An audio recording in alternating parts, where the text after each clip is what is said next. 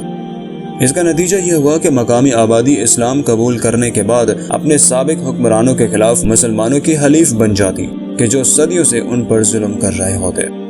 آج اگر ایشیا وسطی سے لے کر شمالی افریقہ تک لوگ مسلمان ہیں تو صحابہ کرام رضوان اللہ تعالی اجمعین اور بعد میں آنے والی مسلمان فوجوں کی انہی اعلیٰ ترین اخلاق، کردار اور انصاف کی وجہ سے ہیں۔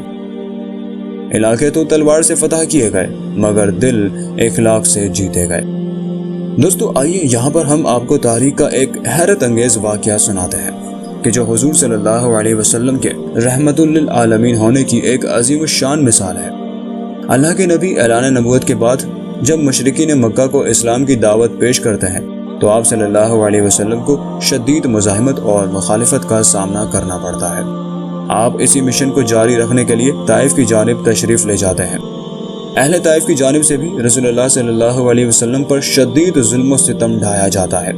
علاقے کے اوباش لڑکوں کو اللہ کے نبی کے پیچھے لگا دیا جاتا ہے اور اس قدر پتھر برسائے جاتے ہیں کہ اللہ کے نبی کا پورا وجود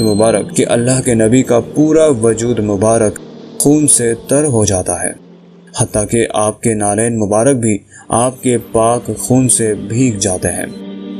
اپنے محبوب کی اس بے بسی اور ان کے ساتھ طائف والوں کی بے ادبی کو دیکھ کر اللہ تعالیٰ بھی جلال میں آ جاتے ہیں۔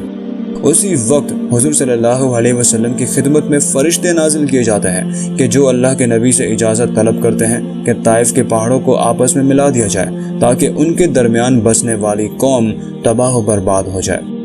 اب ذرا ماحول کا اندازہ کیجیے، اللہ کے نبی انتہائی دکھی اور غمزدہ ہیں، پورا وجود مبارک خون میں نہایا ہوا ہے۔